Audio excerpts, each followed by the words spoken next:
Hello everyone, it is Briximus Prime, back at it again for a video that's a little different. So for the Brickslopes LEGO Convention of 2023, I decided I'm going to build a LEGO Soundwave, and it's going to transform. And here it is. This is the custom LEGO Soundwave that I've built.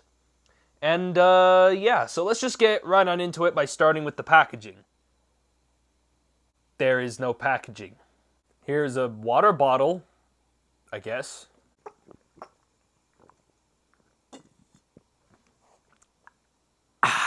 But before we get into the Soundwave itself, I did want to cover one of his accessories, Laserbeak. Yes, I wasn't just a madman to make a transforming Soundwave in 5 months, I also made a Laserbeak in 2 days.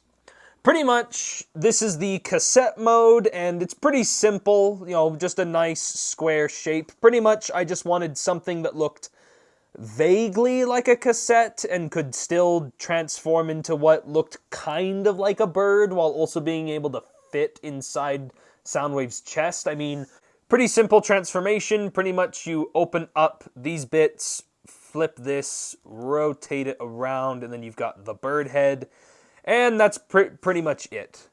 Here he is compared with the Generation 1 Laserbeak that I referenced for him, though the main reference was actually more like this, so this was technically what I kind of referenced for this Laserbeak, like just what's the most bare bones general bird shape that I can kind of come up with. And it's still functional enough that it can turn into a cassette, because obviously that was kind of the bare minimum, is that it has to transform at least a little bit and then, you know, be an actual functioning cassette.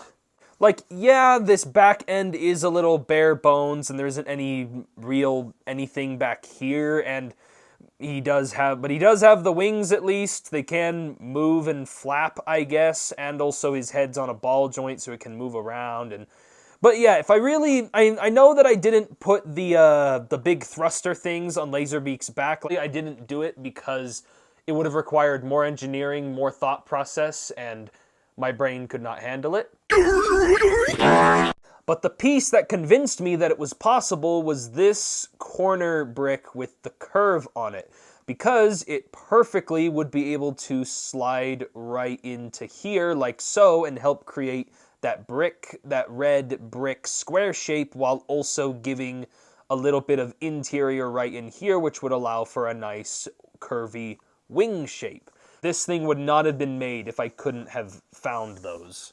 Laserbeak, like I've shown before, he transforms very simply, and pretty much what you do is you open up this, and I built the interior of the Soundwave to be smooth enough that you can simply just slide Laserbeak right on in, and also there is just enough friction in there that he's not rattling around or anything so much, and then you can just close it up. But getting into the actual Soundwave itself, I think I did an alright job making it look like a cassette player. I mean, upon first glance, it does look pretty good. It's just the devil is in the details, at least for me. It sticks out for me more because I know how I put this together, and you know, I kind of know the inner workings of how this thing goes, and so I'm the one who it kind of sticks out to more. But like, for example, there were some pieces I couldn't find in a timely manner, like there's this piece over here in dark gray, and I have the same one over here in black, so like, that's kind of a difference between the two, but like, again, I had to put it together pretty quickly.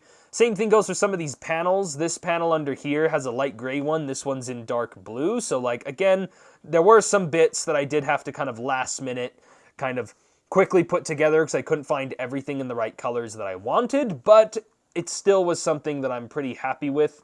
I think I kind of went a little overboard on this section, but at least it gets the idea across that they're supposed to be, you know, buttons and dials here, and like I added these little bits right here to make it look like a fast forward and a rewind button, and then this bit right here I put there to make it look like sound waves, and you guys get the idea. And then I guess you could consider this back area robot kibble, because the arms are kind of resting back here, and also the head kind of rests back here as well, but I did engineer it specifically so that the shoulders are covering the sides of the head, so it kind of encloses it in a way, but at least it looks good from the front. That was kind of my main goal.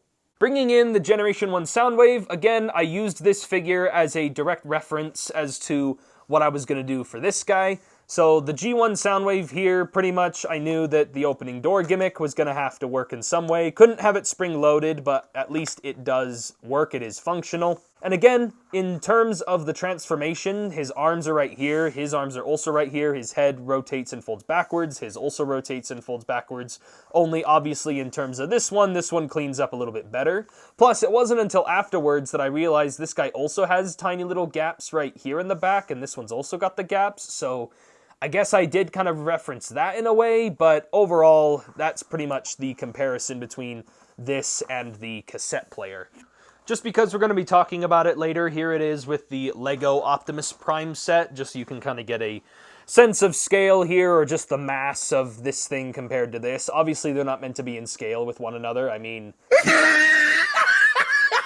And now getting into the LEGO Soundwave's transformation. Again, I'm going to keep this very straightforward, so pretty much the head slides up like this. For dramatic effect, we'll turn it around at the end.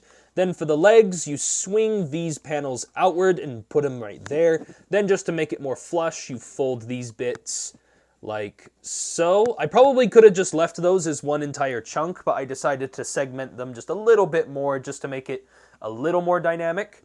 Next, you just rotate the legs downward, and then you are able to pick him up by the hips and allow him to raise him up like so. Bend the knees that little bit and rotate the shins forward. And then finally, you rotate the arms forward, hinge out the hands and rotate them, and then you rotate the head. Pretty much I just took the building instructions for the Lego Optimus Prime, at least just for the face general area, and I gave him the red visor, and then I modified it so that he was able to have a more Decepticon-looking face.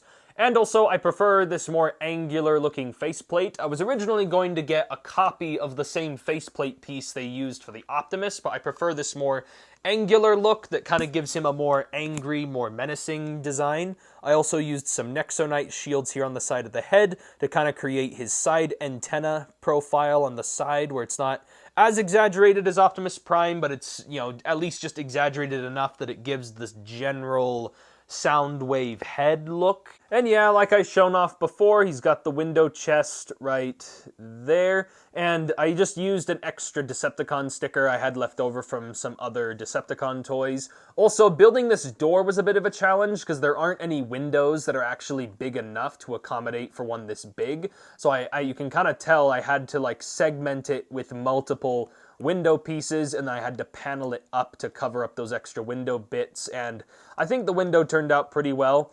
And also, in terms of proportions, again, I wasn't really concerned about some of the proportions. I mean, the fact that his elbows and like his forearms are so big and his elbows are directly connected to his shoulders, I wasn't really concerned about that because the Generation toy also had that off ratio of arm articulation. I mean, bend at the elbow all the way up here, bend at the elbow all the way up here. I didn't think it was that big of an issue because it's more G1 accurate, because I was going for more of the transformation here rather than articulation. That being said, I did make sure the Soundwave had rotating hands right here, and he does have segmented posable fingers. It does allow them to be, you know, not as secure like the Lego Optimus, because the Lego Optimus uses this exact hand design, only the hands are like this, and they use a piece to kind of hold them all together. I preferred to drop that piece and just allow for the hands to be completely, fully individually posable. So, you know, the arms, due to transformation, they can also like go back and forth and and they can rotate a full 360, and like, you know, since there's a ball joint here, this bit can swivel and stuff like that.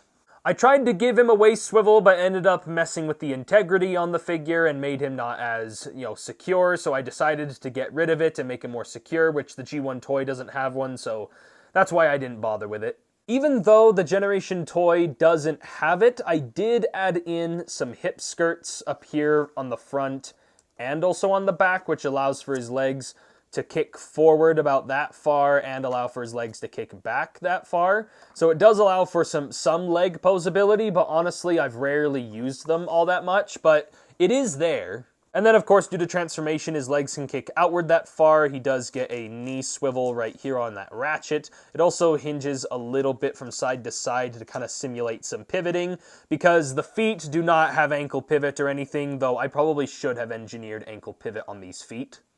Another last-minute feature on LEGO Soundwave is I added a jumper plate right here with a single stud on it, on this flat surface, because then that way you can obviously have Laserbeak perch on his arm, and so I could have some display options like that with Laserbeak. I did just want to do some more in-depth comparisons between him and the Generation 1 Soundwaves. You can get a better look at those two and see the differences and just some of the similar details that I've added just so that Soundwave looks as G1 accurate as possible while also adding my own little spin on some of the details for the design. Obviously, the Generation 1 figure's backpack is a little bit more defined because it had the whole fake battery feature. I did not add that here because I didn't really add too much of a backpack because this entire section down here is pretty much what holds the entire back half together and making the legs not fall off completely.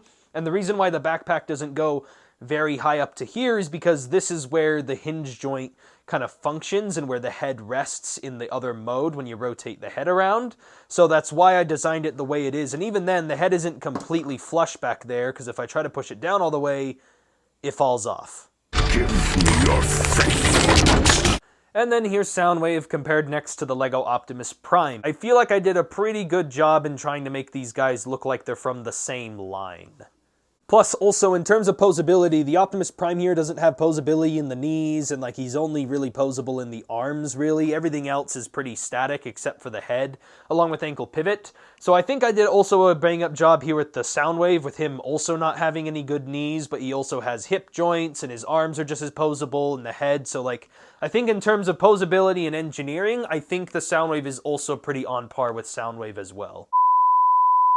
The Soundwave is on par with the Optimus Prime, just as overall in general. As for some final thoughts on the LEGO Soundwave, well, it's my own build, so I can't really give it a rating or anything, but I'll just let this speak for itself. At the local Utah LEGO convention Brick Slopes of 2023, I submitted the LEGO Soundwave, and he was put into the pop culture category, and out of all of those awards and such that were given in that category, the LEGO Soundwave won Best Character. But as for the Soundwave itself, I feel pretty good about it. I think the Soundwave here is really solid. It's just the one thing I'm not sure about is if I'm ever going to sell, like, building instructions or anything, because I've had a couple people ask me, but the reason why I don't feel like selling building instructions is because there's not really a good way to patent it, really, and so I don't want to put this Soundwave out there and then people start buying the building instructions and start making it themselves, or maybe even someone's going to improve upon my design and make it better, and then people are going to start looking at his work more than mine, or I don't know. I'm kind of on the fence about sharing the design elements of this Soundwave. I'm sure someone else could figure out something similar to this, because, I mean, I've seen some pretty impressive stuff, but overall, I think I at least did a really good job. I'm sure I could improve upon this at some point in the future, just give me more time and money and bricks, and yeah, I'm pretty sure I'd be able to do something. I've considered maybe making more of the cassettes to go along with Laserbeak. I mean, a buzzsaw would be pretty easy, I'd say. And then, of course, the Soundwave itself is only a tip of the iceberg, because, I mean, it just goes from a robot to a simple, like, cube shape, where I need to try and see if I could maybe do, like, I don't know, maybe, like, Grimlock into a T-Rex, or maybe even Starscream as a jet, or something just a little more complicated than just robot to brick. So, overall, I think Soundwave was a good choice for me to build, and I really enjoyed building it, so but anyway, that is pretty much it. I just wanted to share this with you guys. But yeah, I've been wanting to make this video for a while, and yeah, and I hope you guys enjoyed it. So if you guys did enjoy it, give me a like on the video. Comment down below what you guys think. I'm curious to know people's thoughts. And subscribe to the channel for more LEGO and LEGO Transformers videos. And also be sure to check out my LEGO channel. There will be a link in the description. And yeah, I'll catch you guys next time.